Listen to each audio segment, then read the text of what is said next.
기도 감사드립니다. 우리 성경 봉독하도록 하겠습니다. 고린도전서 2장 1절부터 5절까지입니다. 예배 참석하신 여러분들을 주님의 이름으로 환영하고 축복합니다. 우리 다 같이 인사하도록 하겠습니다. 환영합니다. 축복합니다. 제가 이제 설교를 하기 전에 어떻게 이제 인트로라고 그러죠. 어떻게 말을 처음에 꺼낼까 하면 성경 말씀을 보면서 자꾸 제 경험이 나오겠죠. 제가 경험을 해보지 않는 일을 꺼내기는 어려우니까. 근데 이 말씀을 준비하면서 선교지에서 생활했던 것들이 계속 생각이 나더라고요. 선교사가 처음에 될 때는 하나님의 강렬한 부르심이 임하는 거죠. 그래서 선교사가 나는 내 소명은 선교사다라고 소명을 받게 됩니다. 그럼 이 선교사들은 좀 특별하게 하나님이 훈련을 시키신 것 같아요. 그래서 우여곡절 끝에 여러 훈련을 받고 드디어 하나님께 순종하기로 작정하고 선교사로 나서게 됩니다. 처음 선교지에 파송되기 전에는 기대가 굉장히 큽니다. 저는 또 중국으로 갔잖아요. 중국으로 가면 중국 인구가 13억입니다. 그러면 거기서 0.01%만 내가 전도를 한다고 해도 10만 명이 넘어갑니다. 0.01%만 해도. 그러니 그 많은 중국, 그래 중국 더 꼼짝 마. 이제 내가 간다. 너희는 다 이제 내 손에 있어. 이런 벅찬 기대를 가지고 갑니다. 그 중국뿐만 아니라 어느 나라를 가든지 다 선교사들은 그런 마음이 있었을 겁니다. 그런데 막상 가서 보면 말이 통합니까? 아무리 여기서 중국어를 열심히 공부했다 하더라도 현지 언어를 많이 공부했다고 그래도 처음에 가면 말이 안 떨어집니다. 왜냐하면 표준어로 천천히 알아듣게 교육받은 사람이 거기 가서 막닥뜨리는 것은 표준어가 아니죠. 다 사투리입니다. 외국 사람들이 우리나라에 와서 같이 여행을 하면은 부산에 가면은 하나도 알아듣지 못합니다. 서울 사람도 어림짐작으로 알아듣는 경우가 많이 있잖아요. 그런데 다른 외국인들이 부산에 가면 그 사투리 때문에 전혀 말을 알아듣지 못합니다. 그런 생활에 빠져들게 됩니다. 그러면 어떻게 이 사람들을 선교를 할 것인가? 내가 예수님을 전하고 또 성경을 강해서 그들이 그 복음을 받아들일까요? 그렇지 않습니다. 그들은 관찰을 합니다. 저 사람이 어떻게 사는가를 관찰을 하게 됩니다. 그래서 제가 선교지에 갔을 때 제 주위의 선교사들이 어떻게 하는가를 관찰을 했는데 이 사람들은 먼저 놀아줍니다. 이웃과 어울리고 학생들과 어울리면서 놀아주는 거예요. 계속해서 놀면서 그 가정을 그대로 공개를 합니다. 그래서 학생들이 수시로 와서 같이 파티도 하고 같이 이야기도 하고 게임도 하면서 여기는 뭔가 다르네 라는 느낌을 받기 시작합니다. 자기들이 여태껏 살아왔던 가정생활과 전혀 다른 가정생활을 보기 시작합니다. 그러면서 이건 뭐지? 또 중국의 학생들은 전부 다 대체적으로 고등학교 때부터 집을 떠나서 기숙사 생활을 하는 경우가 많이 있습니다. 그래서 굉장히 이 집에 대한 그리움이 있어요. 저희 학교도 25,000명이 하나도 빠짐없이 전부 다 기숙사 생활을 합니다. 그러다 보니까 이 가정이라는 것을 되게 그리워하죠. 그래서 선교사 집에 놀러를 가서 그들이 보는 것은 그 선교사들의 삶을 보게 됩니다. 부모와 자녀가 어떻게 사랑을 하고 부부간에 어떻게 지내는지를 보면서 그들이 감동을 받습니다. 그리고 같이 노래하면서 점차 한국 노래부터 시작을 해서 점차 찬양을 가르쳐주기 시작하고 그 뜻을 설명하면서 예수님을 자연스럽게 전합니다. 예수님을 전하기 전에 먼저 삶으로 이야기를 해주는 겁니다. 이게 전도예요. 예수님을 전하기 전에 우리의 삶이, 내 삶이 전하기 전과 전하고 난 뒤의 삶이 어떻게 바뀌었는가를 이야기하는 것이 제일로 좋은 전도 방법입니다. 주위에 어려운 사람을 보고 나도 옛날에 그런 어려움이 있을 때 나는 이렇게 극복을 했어. 내가 교회 가서 은혜 받고 내 마음을 고치고 내 마음을 추스리고 그래서 지금 은혜 받고 이렇게 행복하게 살고 있어. 이것같이 좋은 전도의 수단이 없습니다. 하나님은 영이십니다. 하나님은 영이세요. 영이라는 건 뭡니까? 초월적인 존재입니다. 우리 오감으로 결코 알 수 없는 차원에 있다라는 이야기입니다. 제가 세미나를 하거나 또 학교에서 강의를 할 때 가끔 이런 그 퍼포먼스를 한번 합니다. 종이를 다 나눠줘요. 종이를 다 나눠주고, 자, 지금부터 내가 설명을 한 것을 그려보세요. 그래요. 그래서 설명을 합니다. 옛날 아궁이에 장작불이 지펴져 있고, 솥이 2개 걸려 있고, 오른쪽에 부채가 있고, 왼쪽에 강아지가 있어요. 이렇게 그려보라고 합니다. 그러면 사람들이 그리는 것이 다 달라요. 다 다르고, 어떤 사람은 내가 설명한 것 비슷하게 그리지만 많은 사람들이 내가 생각하는 그 그림의 이미지하고는 전혀 다르게 그립니다. 다 그리고 난 뒤에 이미지를 딱 이렇게 보여줍니다.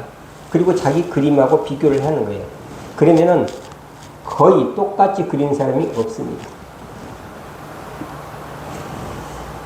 우리는 이렇게 말로만 들어서는 그 실체를 알기가 어렵다는 이야기죠. 아무리 내가 그 그림에 대해서 자세히 설명을 해줘도 그 그림과 똑같이 그려낼 수가 없는 거예요. 자, 부채를 그리라 그러면 어떻게 됩니까? 그 부채에 대한 각자 자기의 이미지가 있어요. 그 이미지를 그리는 거예요. 내가 말한 부채가 아니라 내 마음속에 있는 부채의 이미지를 그리는 거예요. 내가 말하는 솥을 그리는 게 아니고 자기들 마음속에 있는 솥의 그림을 그리는 거예요. 이렇게 똑같은 단어로 이야기를 해도 사람들마다 가지고 있는 이미지가 다 틀리게 됩니다. 그런데 뭡니까? 보여주면 압니다. 보여주면 알아요. 문제는 하나님은 영이기 때문에 보여줄 수가 없다라는 거예요. 보여줄 수가 없다라는 거예요. 그러면 과연 그 하나님이 어떻게 표현되는 것인지, 또 내 믿음을 아무리 설명을 해줘도 상대편은 이해를 못해요. 왜냐하면 경험해보지 않았기 때문에. 그러면 내 믿음은 어떻게 표현되고 있는지, 여러분들의 믿음은 어떻게 표현되고 있습니까? 요한복음 1장 14절을 우리 다 같이 한번 읽어보도록 하겠습니다. 요한복음 그 앞에 있죠. 신약성경 143페이지 요한복음 1장 14절.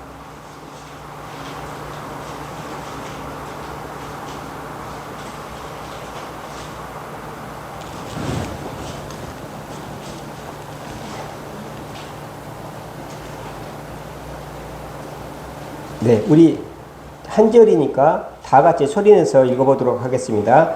말씀이 육신이 되어 우리 가운데 거하심에 우리가 그의 영광을 보니 아버지의 독생자의 영광이요 은혜와 진리가 충만하더라. 이게 예수 그리스도를 이야기하는 겁니다. 하나님이 우리의 오감을 통해서 보이셨다라는 거예요. 하나님은 영이기 때문에 초월적인 존재이기 때문에 우리는 볼 수도 없고 만질 수도 없고 듣지도 못하고 맛보지도 못합니다. 그런데 그 하나님이 우리에게 표현되어졌다는 거예요. 그래서 말씀이 뭡니까? 말씀이 곧 하나님이세요. 1절에 보면, 요한복음 그 1절에 보면 태초에 말씀이 계시니라. 이 말씀이 하나님과 함께 계셨으니 이 말씀은 곧 하나님이시니라. 그 하나님이 어떻게 됐습니까? 육신이 됐다는 얘기예요. 사람 몸을 가지고 나왔다는 얘기예요. 즉 우리가 볼 수도 없고 만질 수도 없는 그 영적인 세계가 우리가 볼 수 있도록 표현되어졌다는 거예요. 그래서 그렇게 표현되어지니까 예수라는 사람으로 하나님이 나타나셨으니까 그리고 우리 가운데 거하니까 그때 어떻게 됩니까? 우리가 그의 영광을 보았다는 얘기예요. 그 이전에 하나님의 영광을 볼 수가 없었어요. 그런데 예수가 표현되어짐으로써 이제는 우리가 그 영광을 보고 거기에 은혜와 진리가 충만한 것을 우리가 볼 수 있게 됐다는 겁니다.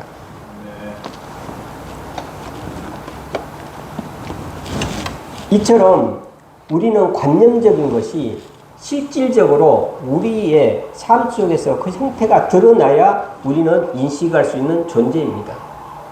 우리의 믿음도 마찬가지고 우리의 사랑도 마찬가지입니다. 여러분 아내를 사랑하십니까? 마음속에만 사랑하고 있습니까? 물론 마음속에 사랑하고 있으면 어떤 식으로든지 행위로 나타나게 되어 있습니다. 마음속에는 미워하면서 겉으로는 사랑해 그래도 그 본마음이 나타나게 되어 있습니다. 표현되어지게 되어 있습니다. 그리고 표현되지 않는 것은 짝사랑이라고 그러죠. 혼자만 좋아하고 사랑하면서 표현되지 않을 때는 상대편이 오해를 하게 됩니다. 그것을 알 수가 없죠. 말을 안 하는데 어떻게 압니까? 그래서 2장 1절을 우리 다 같이 한번 읽어보도록 하겠습니다. 고린도전서 2장 1절 본문 말씀. 아까 찾았던 거. 형제들아, 나아가 하나님의 증거를 전할 때 말과 지혜의 아름다운 것으로 아니하였나니 라고 이야기를 하고 있습니다. 하나님을 증거할 때 말과 지혜로 하지 않았다는 얘기예요. 사도 바울은 말과 지혜에 있어서 뛰어난 사람입니다. 왜냐하면 가말리엘의 제자이거든요.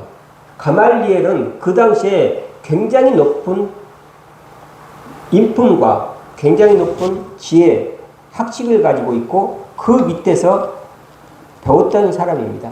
따라서 이 사도 바울 서신을 다 사도 바울이 썼잖아요. 얼마나 논리 정연하고 깔끔하면서 정확하게 핵심을 이야기하고 있습니까? 이처럼 말과 지혜에 뛰어난 사람이 뭐라고 말했습니까? 하나님을 증거하는 데 있어서 그걸로 하지 않았다는 얘기예요. 말이 아니라 표현되어졌다는 얘기예요. 2장 2절을 우리 같이 보도록 하겠습니다. 내가 너희 중에서 예수 그리스도와 그가 십자가에 못 박히신 것 외에는 아무것도 알지 아니하기로 작정하였습니다. 내가 너희 중에 예수 그리스도와, 예수가 그리스도라는 거요. 그가 십자가에 못 박히신 것 외에는 다른 것을 내가 알지 않기로 작정했다라는 거예요. 그거 뭡니까? 본질을 정확하게 알고 있었다는 얘기예요. 본질을. 예수가 누구냐? 예수가 누구냐? 그리스도라는 거예요. 메시아라는 거예요. 예수가 그리스도요, 살아계신 하나님의 아들이다. 이게 핵심이에요.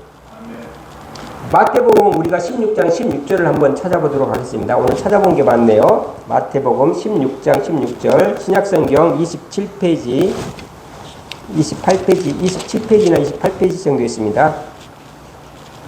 신약성경 27페이지, 마태복음 16장 16절.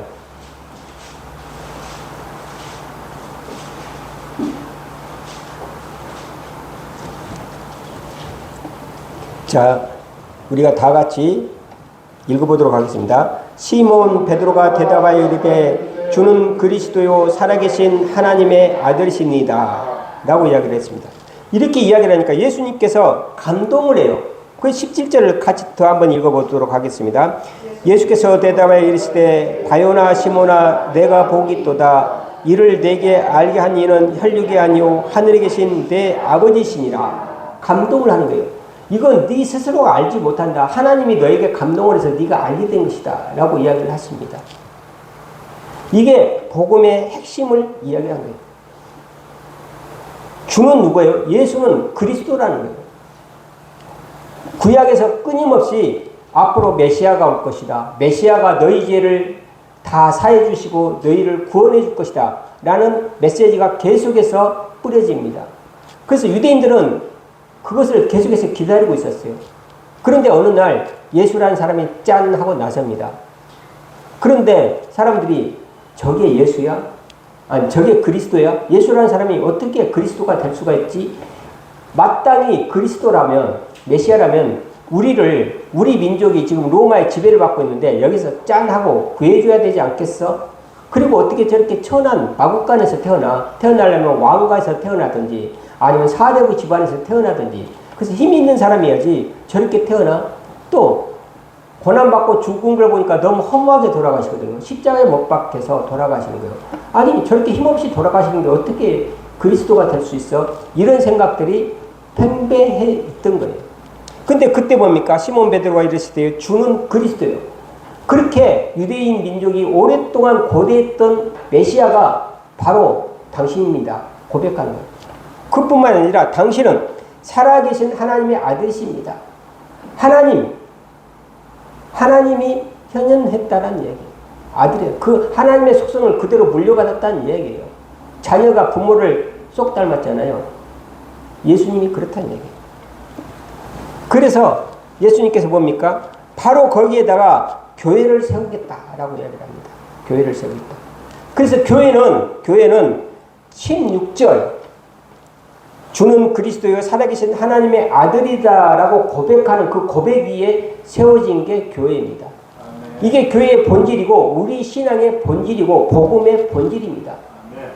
이게 제일 핵심이에요. 이게 제일 핵심이에요. 이걸 놓치면 안 되는 거예요. 예수가 그리스도가 아니다. 내가 예수다. 내가 그리스도다. 다 가짜란 얘기예요. 하나님의 아들임을 인정하지 못하는 것도 다 가짜라는 이야기입니다. 그래서 사도 바울은 바로 그 본질에 집중하겠다는 얘기예요. 내가 그것을 막 과장하거나 축소하거나 막 논리 정연하게 할 것 없다는 거죠. 그 복음 하나 잡고 가겠다는 얘기예요.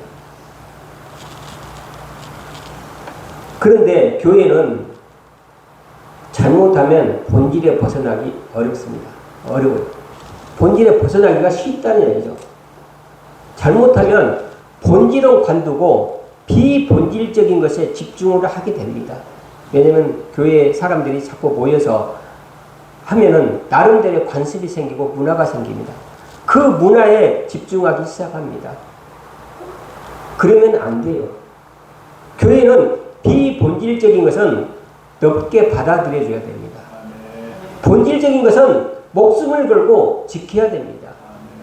목숨을 걸고 지키는 건 뭡니까? 예수가 그리스도라는 사실, 그가 하나님의 아들이시다는 사실, 우리가 예수를 믿고 구원을 받는다는 사실, 이것은 목숨을 걸고 지켜야 되는 게 교회의 본분이고 신앙인의 자세입니다. 그 외에 나머지는 뭡니까? 우리가 받아들여줘야 됩니다. 문화에 따라서 달라지는 거예요. 제가 어렸을 때 교회를 다닐 때 교회에서 사탕을 준다는, 그때 1원짜리를 가져가면 하얀 녹갈 사탕을 7개를 준 게 지금도 기억이 납니다. 교회를 가면 그걸 공짜로 줘요. 그러니까 그 사탕 하나 먹는 재미로 교회를 갔어요. 그런데 제 생각에는 그때 교회가 엄청 컸는데, 컸다고 생각을 했는데 커서 봤더니 우리 교회보다도 더 적은 거예요. 그리고 그때는 이런 장의자가 없고 전부 다 방석을 깔았습니다. 근데 방석을 깔고 전부 다 기도할 때는 무조건 무릎을 꿇고 기도를 했습니다. 어렸을 때 그걸 무릎을 꿇고 있으니 얼마나 다리가 아픕니까? 그래서 발을 뻗치면 혼났어요. 장로님들이 막 건방지게 다리를 뽑아놓는다고 그렇게 이야기를 했어요. 그러다가 장의자가 등장을 했습니다. 그러니까 교회가 발칵 뒤집혔어요. 어떻게 하나님 앞에서 앉아서 예배를 드리냐고 발칵 뒤집혔습니다. 그래도 어떻게 됩니까? 시대가 바뀌니까 장의자가 다 노예했습니다. 또 군대를 갔다 와서 교회를 가는데 교회에 드럼이 생겼어요. 그러니까 또 그것 가지고 난리가 났습니다. 어떻게 교회에 드럼이 생기냐고. 어떻게 드럼이 있냐고. 한 번은 제가 또 아내와 열심히 교회를 다녔는데 거기에 어떤 한 청년이 노란 머리를 물을 들이고 왔어요. 그러니까 거기 권사님들이 또 뒤집어졌죠. 어떻게 교회에 저렇게 마귀 같은 사람이 왔냐. 머리에 노란 물을 들였다는 거예요. 자, 이거 뭡니까? 이게 다 비본질입니다. 비본질이에요. 우리가 누워서 예배를 드리든 앉아서 예배를 드리든 누워서 예배를 드리는 사람은 그만한 그 사람의 속사정이 있는 겁니다. 그럴 수밖에 없는 자기의 고충이 있는 거예요. 누군들 거룩하게 하나님 앞에 경건하게 예배를 드리고 싶지 않는 사람이 있겠습니까? 그런데 자기 몸의 연약함으로 그렇게 드릴 사람도 있는 거예요. 우리는 예배를 드리는 형태는 다양해요. 그런데 뭡니까? 그 모든 것을 하나님께서 받으신다고요.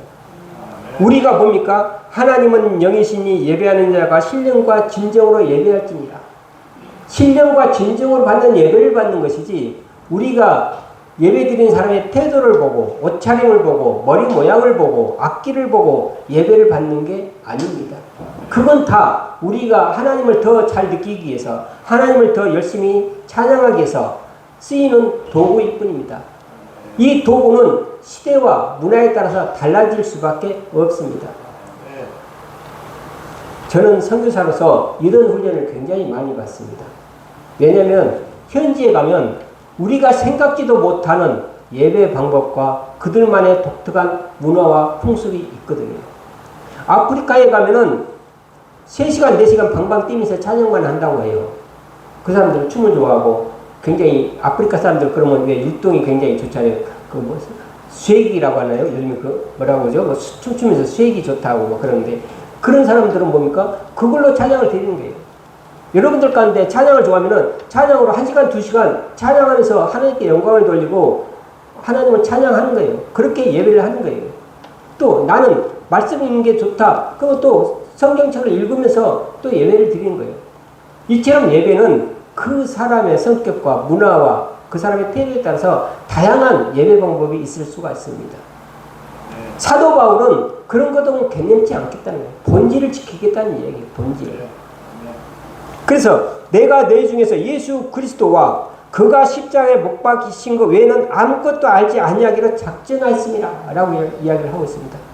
그런데 지금 우리들은 예수 그리스도와 십자가에 못 박히신 것 외에 다른 것을 너무 많이 알고 싶어 하는 거예요. 너무 많이 알려고 그러는 거예요. 왜? 내 경험하고 틀리니까. 그래서 어떻게 됩니까? 쉽게 사람을 판단하고 비판하고 정죄하기 시작합니다. 여러분들 이제 우리가 받아들입시다.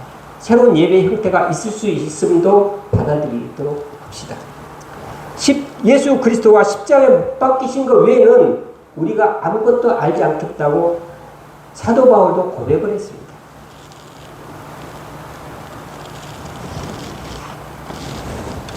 중국에 있을 때 유학생들이 많이 옵니다. 그런데 그 유학생들이 정말 공부를 하기 위해서 온 사람들이 있어요. 그런데 어떤 사람들은 뭡니까? 한국에서 보니까 공부도 안 하고 맨날 노니까 외국에 가면 돈은 있고 그러니까 외국에 가면 그 나라 말이라도 배워올 거 아니냐 이렇게 해서 보냅니다. 그러면 이 유학생들이 와서 공부를 할까요? 공부 안 합니다. 그 말은 배웁니다. 근데 그 말을 어디서 배우냐? 시장에서 배우고 술집에서 배우고 그렇습니다. 그러니까 말이 거칠고 말도 제한된 말 외에는 못해요. 그런데 외국어를 공부한다는 것은 외국어 자체를 공부하는 것도 있겠지만 그 외국어를 배워서 내가 가지고 있는 콘텐츠, 내가 가지고 있는 지식, 내가 가지고 있는 생각을 그 말에 실어서 그 말을 쓰는 사람에게 전달하고자 해서 우리는 배우게 됩니다. 그런데 말은 배웠는데 내 속에 콘텐츠가 없어. 내 마음속에 지식이 없어. 그래서 말만 잘하면 그게 뭐가 필요가 있겠습니까? 아무 필요가 없는 거예요. 그 말은 내가 내 생각을, 내 지혜를, 내 콘텐츠를 담아서 상대편에게 전달하는 도구일 뿐입니다. 예수님의 우리가 복음을 전하는 것도 마찬가지입니다. 아무리 좋은 단어를 가지고 있어도 그 마음 가운데, 그 콘텐츠, 그 단어 가운데 내 믿음이 없고 내가 이것에 대해서 확신을 안 한 상태로 우리가 상대편에게 전달을 하면, 우리가 전도를 하면 상대편이 어떻게 알겠습니까? 모르는 거죠. 우리 교회는 교회의 본질과 교회에 주는 소명에 충실한가? 주성긴 교회는 정말 이처럼 예수가 그리스도예요. 십자가에 못 박히셔서 우리를 구원했다는 그 사실 앞에 그 말에 충실하고 있는 건가?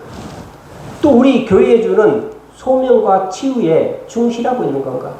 우리는 이것에 집중을 해야 됩니다. 그런 것들 외에 다른 것들은 다 부차적인 거예요. 부차적인 거예요. 그것을 돕기 위한 하나의 수단일 뿐이에요. 그리고 그것을 돕는 수단은 여러 가지가 있을 수가 있어요. 그것은 우리의 형편과 우리의 모든 환경에 의해서 취사 선택하는 것 뿐입니다. 더 나아가서 우리 가정은 과연 본질에 충실한 건가? 가정이 무엇인가? 그러기 전에 가정이 무엇인가에 대해서 여러분들 나름대로의 정의가 있어야 됩니다. 우리 가정은 그 정의, 그게 과연 옳은가를 성경에 비춰서 맞춰보고, 두 번째로 그게 옳다고 그러면은 그것에 충실하게 해서 뭘 해야 되는 것인지, 거기에서 내가 벗어나고 있지 않는 것인지, 그 본질이 아닌 것에 내가 집중하고 있는지 이것을 살펴봐야 됩니다. 우리 사회도 마찬가지고 모든 것에 그렇습니다. 본질이 무엇인가를 먼저 생각하십시오. 그게 잡히면 그 다음에 나머지 것은 그 본질을 이루기 위한 수단일 뿐입니다. 수단은 변할 수가 있어요. 환경에 따라서 사람에 따라서 다 다릅니다.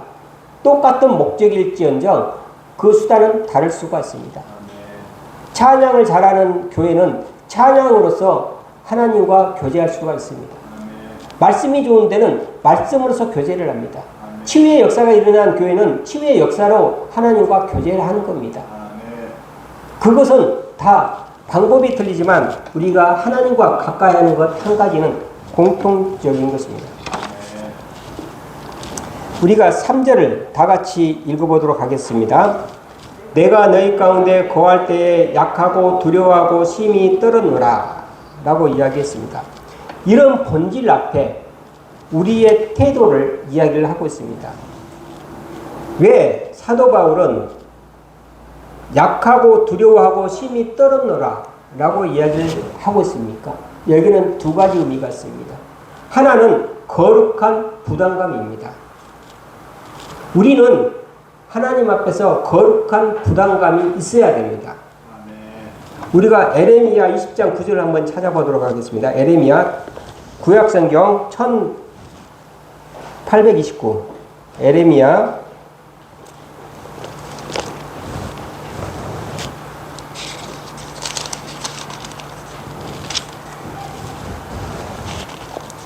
20장 9절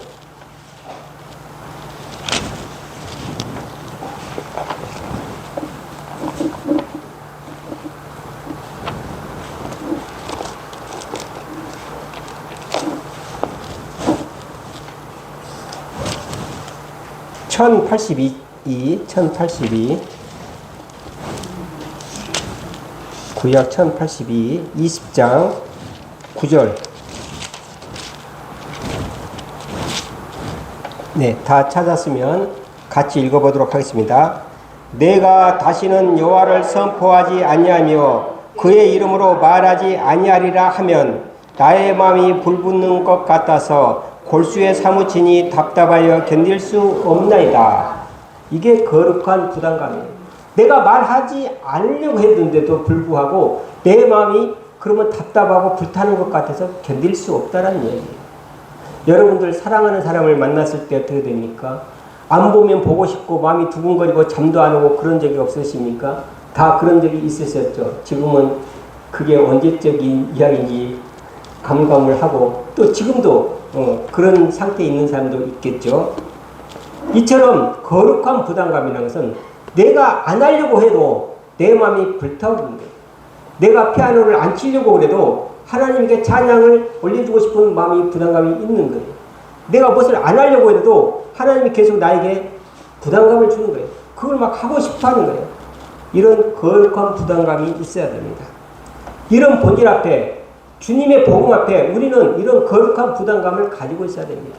하기 싫은데도 막 하고 싶은, 안 하려고 내가 하려고, 내가 좀 자제해야지 그럼에도 불구하고 막 해지는 거예요. 이게 사명이고 소명이며 책임의식입니다. 내가 아니면 안 될 것 같은 그런 마음의 책임감. 하나님의 뜻을 외면할 수 없는 그 내적인 강권함이 있습니다. 여러분들에게는 다 그게 있다라고 나는 믿습니다. 내가 하나님을 위해서 이걸 막 하고 싶은 그런 마음들, 그런 열정이 없다고 그러면 여러분들의 첫사랑을 다시 기억하시기를 주님의 이름으로 축원합니다. 그 열정들이 되살아나기를 축원합니다. 그 열정들이 있어야 돼요. 하나님에 대한 열정이 있으면 뭡니까? 세상에서도 열정이 있게 살게 되어 있습니다. 하나님에 대한 열정이 없으니까 세상에 대한 열정도 없어지는 거예요. 두 번째로 3절에 두려워하고 심히 떨었노라는 자신의 연약함입니다. 사도 바울이 연약함을 고백하는 거예요. 우리가 우리의 연약함을 고백할 때 우리는 하나님을 의지할 수가 있습니다. 우리의 연약함을 고백해야 됩니다. 하나님의 능력에 의지하는 것, 이건 책임 회피가 아닙니다. 승리하시는 하나님, 더 좋은 길로 인도하시는 하나님을 믿고 과감하게 부딪히는 것이 하나님을 의지하는 것입니다. 제가 어렸을 때 그때 형들이, 동네 형들이 되게 짓궂었어요. 그래서 가면 괜히 친구들끼리 잘 학교를 갔다 오는데 일부러 와서 싸움을 붙입니다. 야, 너 쟤 이겨? 그리고 저쪽에 가서 야, 너 쟤 이겨? 그래서 싸움을 붙입니다. 그럼 이제 거기 형들의 이제 그 게임에 넘어가서 이제 둘이 싸움을 하기 시작합니다. 그런데 맨날 지던 친구가 있었어요. 그런데 어느 날 그 형이 있어요. 형이 이제 맨날 진단 이야기를 듣고 이제 딱 동구밭에서 기다리고 있는 거예요. 그 싸움하는 장소가 있어요. 오다 보면 싸움하기 좋은 장소가 있습니다. 학교에 왔다 갔다 하는 길에. 꼭 여러분도 시골에서 살았으면 꼭 그런 자리가 하나 있었을 겁니다. 근데 거기에 딱 그 형이 버티고 있는 거예요. 여지없이 거기서 또 싸움이 벌어지는데 어떻게 됩니까? 이번에 누가 이길까요? 그 형이 있는, 맨날 지던 애가 형이 있으니까 그날 그 싸움에서 이겼어요. 왜 이겼을까요? 상황은 아무것도 변한 게 없는데 딱 하나 형이 있다라는 것 하나로 힘을 얻는 거예요. 우리가 예수님을 의지한다, 하나님을 의지한다는 게 바로 이거예요. 형이 있으니까 형 뒤로 숨어버리는 게 아니에요. 우리가 지던 싸움을 예수님을 의지하고 싸워서 이기는 거예요. 그런데 잘못하면 하나님을 의지한다고 그러면 포기하는 거예요. 내가 하기 싫으니까, 무서우니까 포기해버리는 거예요. 그건 하나님을 의지하는 게 아니에요. 하나님을 의지하는 게 아니에요. 그건 비겁하게 숨은 거예요. 하나님 뒤로 숨어버리는 거예요. 정말 우리가 하나님을 의지한다고 하면 그 승리하시는 하나님을 믿고 우리는 앞에 나가서 그 문제와 싸우는 거예요. 왜냐하면 승리하시는 하나님이 뒤에 있기 때문에 우리는 승리한다는 겁니다. 여러분들 문제 앞에서 도망가거나 회피하지 마십시오. 맞서서 싸우십시오. 승리 하나님이 여러분들 뒷배를 봐주고 계십니다.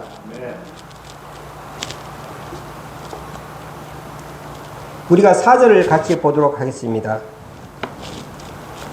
내 말과 내 전도함이 설득력 있는 지혜의 말로 하지 아니하고 다만 성령의 나타나심과 능력으로 하옵니다. 내 말과 전도함은 성령의 나타나심과 하나님의 능력으로 한다는 얘기예요. 하나님의 능력은 먼저 복음 증거의 능력으로 나타납니다. 내 삶이 하나님을 만나기 전에 완전히 개차반으로 살았어요. 그런데 하나님을 만나고 내 삶이 바뀌었어요. 그러면 여러분들이 주위에서 물어볼 겁니다. 너 어떻게 이렇게 변했어? 그럼 뭐라고 이야기합니까? 하나님 만나고 내가 변했어. 그래서 나는 이렇게 살게 됐어. 이게 복음의 증거의 능력입니다. 복음의 증거의 능력이에요. 그래서 전도하게 되는 거예요. 전도하게 되는 거예요. 예수님은 어떤 분이고 영이시고 어쩌고 복잡하게 말할 필요가 없어요. 죄를 구원하시고 우리를 위해서 십자가에 못 박혀 죽으시고 그런 말을 일반 사람들이 알아듣지 못합니다. 일반 사람들은 뭡니까? 우리의 삶을 보고 하나님을 알아가게 됩니다.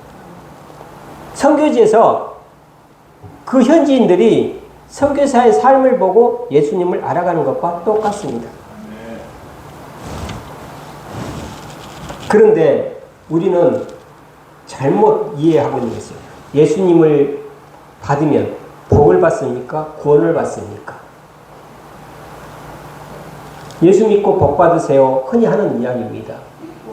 더 정확하게는 예수 믿고 구원받는 겁니다.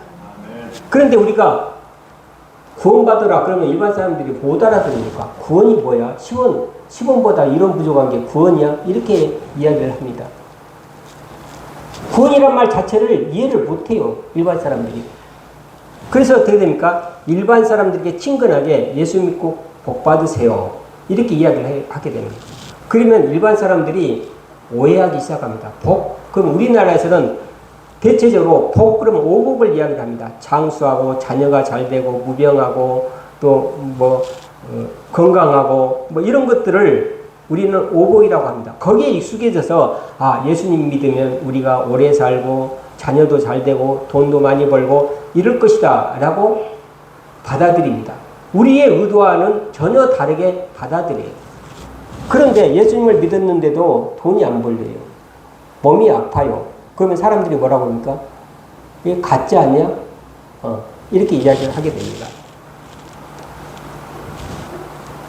이처럼 오복으로 바뀌어버리는 우리, 예수를 믿고 우리는 구원을 받아야 된다 라는 생각으로 다시 원점으로 돌려야 됩니다. 그리고 그것들이 우리 삶으로 나타납니다. 구원받은 우리가 하나님 앞에서 얼마나 감사하며 기뻐하며 살았는지. 예수님을 믿기 전에는 내가 항상 불평불만이 많고 힘들게 살았는데 예수님을 믿고 난 뒤에는 내 마음속에 감사가 끊이지 않고 기도가 끊이지 않고 기쁨이 끊이지 않았을 때 사람들은 저 사람 속에 하나님의 영이 있구나를 믿게 됩니다. 우리의 삶이 변해야 됩니다. 그리고 하나는 치유와 회복이 일어나는 겁니다. 치유와 회복만 일어나는 게 아니고 이처럼 우리의 삶이 바뀌고 또 우리는 하나님의 능력이 치유와 회복으로 일어나게 됩니다. 아팠던 곳이 낫고 우리가 힘들었던 우리의 생각들이 고쳐지고 왜곡되어진 생각들이 고쳐지고 예전에 우리의 트라우마들이 고쳐지는 것, 이런 것들이 하나님의 능력으로 나타납니다. 이런 것들이 다 하나님의 능력이에요. 우리의 삶이 바뀌고 우리 복음 증거의 능력이 나타나고 치유와 회복이 일어납니다. 저는 여러분들에게 하나님의 능력이 나타나기를 주님의 이름으로 축원합니다. 여러분들이 복음 증거의 능력을 갖기를 주님의 이름으로 축원합니다. 여러분들이 삶이 바뀌고 거룩한 삶으로 돌아서기를 주님의 이름으로 축원합니다. 그리고 이와 더불어서 여러분들이 가지고 있는 모든 병들과 모든 왜곡된 생각들, 왜곡된 트라우마들 모두 떠나기를 주님의 이름으로 축원합니다. 이처럼 성령의 감동 그리고 또 우리가 하나님의 능력으로 우리는 전도할 수가 있습니다. 5절을 다 같이 읽어보도록 하겠습니다. 너의 믿음이 사람의 지혜에 있지 아니하고 다만 하나님의 능력에 있게 하려 함이니라 라고 이야기를 합니다. 우리의 믿음은 어디에 있습니까? 하나님의 능력에 있습니다. 내 열심에 있는 게 아니에요. 내 믿음은 내 열심에 있는 게 아니고 하나님의 능력에 있습니다. 우리의 믿음이 복음의 증거, 거룩한 삶, 치유의 회복에 있다라는 거예요. 하나님이 나에게 임하신 하나님의 이야기를 못하고 부끄러워한다. 내 삶이 믿기 전이냐 믿고 난 후나 똑같다. 말씀을 듣기 전이나 말씀을 듣고 난 후가 내 삶이 똑같다. 하나님의 능력이 있다라고 우리가 생각할 수가 있겠습니까? 하나님의 능력은 생명력이 있어요. 죽은 말이 아니에요. 죽은 말이 아니에요. 그냥 듣고 흘리는 말이 아니에요. 하나님의 말씀이 우리 가운데 심겨져서 그 하나님의 말씀이 자라고 싹을 틔워서 열매를 맺는 것. 이게 하나님의 능력인 거예요. 그런데 하나님의 말씀이 우리 마음속에 와서 자라지도 못하고 죽어 있다고 그러면 정말 우리가 하나님의 말씀을 믿고 실행하는 겁니까? 아니에요. 많이 들을 필요도 없어요.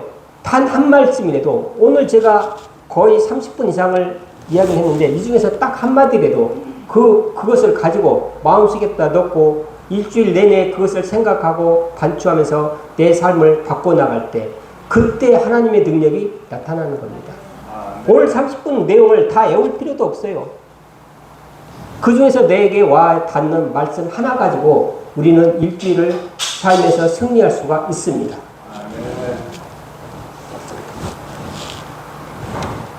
몸이 건강하고 또 우리가 웃고 우리가 사랑하고 또 사랑하는 관계를 맺어가는 것, 그 가운데서 우리는 하나님과의 관계가 회복되고 우리가 잃었던 사명을 다시 붙잡을 수가 있습니다.